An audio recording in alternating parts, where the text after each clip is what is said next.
How's it going, guys? It's TacTixHD here, bringing you episode 3 of my NHL 12 expansion team mode. So as you guys can see, our team's looking a lot more like an NHL team right now, all 80s, and our two goalies, 82 and 80, so we should still use a lot of improvement in the goaltending aspect, as well our offense isn't too good. We got Yakupov only 77 and Calvert only 77, playing second and third line left wing.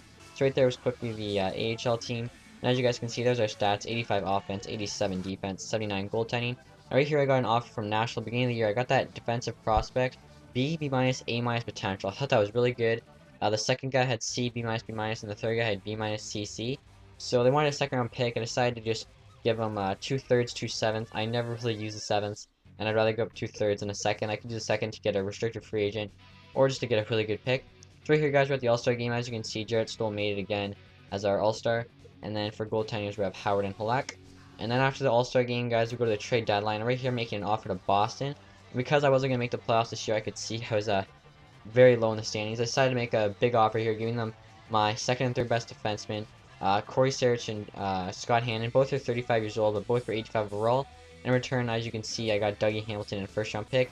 As well, right here, I just picked up Derek Englund, 80 overall from waivers. As well, I picked up Brian Whitney, 84 overall offensive defenseman from waivers. So we're getting really good with waivers. We got John Michael Lyles and Ryan Whitney. I thought that was really good.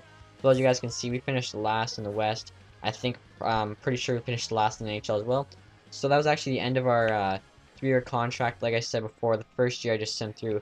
So we only actually had 2 years. And then I just re-signed with the team since they can't fire me for the next 5 years. And I'll probably stay with them, like I said, the whole 10 years. But really, we only have like 9 years to win. Right there, guys, just all the all the retired players. Ed Jovanovski, Matthias Olin, some guys like that. As you can see, guys, for the third year in a row, we lost the draft lottery. We should have had the first overall pick, but we lost it again. And Toronto was able to get Aaron Ekblad, so I had to figure out who to pick because that was originally going to be my pick. I don't know how you lose the lottery 3 years in a row when you get last every time. It's kind of a piss off, but you know, it just makes it tougher, which is good, more entertaining. And we got a couple good picks there. If you've seen, we got a 7.5, 6.5, 7.5, and then a 6.5, 7, 7.5. The first guy was a defenseman, the second guy was a center. So right here, guys, I'm just re-signing all my players. I had a lot of younger players to give qualifying offers to. So I had to decide like which veterans it's going to keep, which ones it's going to get rid of. Decided to keep Tanner Glass as like a third or fourth line left wing. As well, guys, I have a whole bunch of AHL players. I wasn't really sure who I was going to pick, so I was kind of looking to see who's got a lot of Bs, you know. If they're 75 overall, 27, 28 years old, and they got all C potential, there's really no real reason to keep them around. You could probably find a better guy in free agency for probably 500,000 just looking for a team to play on.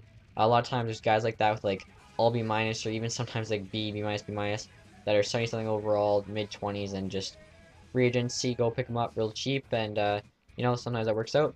And right here, guys, I'm working with my defense, so as you can see, I'm keeping Whitney and Lyles as the top two, and I'm also keeping Perrin, but I'm trying to decide like who I want to go in the middle there. I might actually have to pick up another guy because after Lyles and Whitney, it goes to Perrin, who's 81, so I want to get like an 83 or 84 guy to play on the second line as well.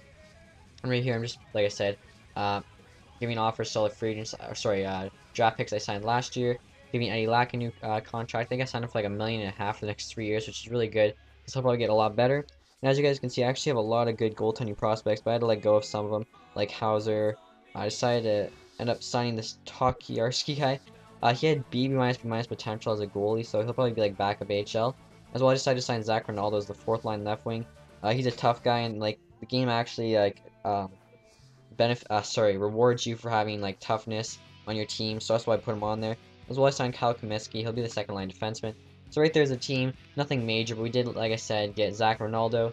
He's playing fourth line left wing. Right there, you can see Ryan Strom's 80 overall. So a lot of guys coming to their own. Comiskey's 83, and on goalie now we have Lack, who's 84 now. Montoya 83. So Lack actually went up 2 or 3 overalls, and Montoya went up 1.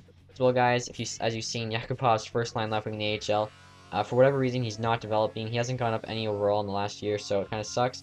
And as you guys could see, my offense was 87, defense 85, and my goaltending was 80. So hope you guys enjoyed this video. Make sure to like it, and stay tuned for more NHL. I should have another Road to Glory episode out within the next day or two.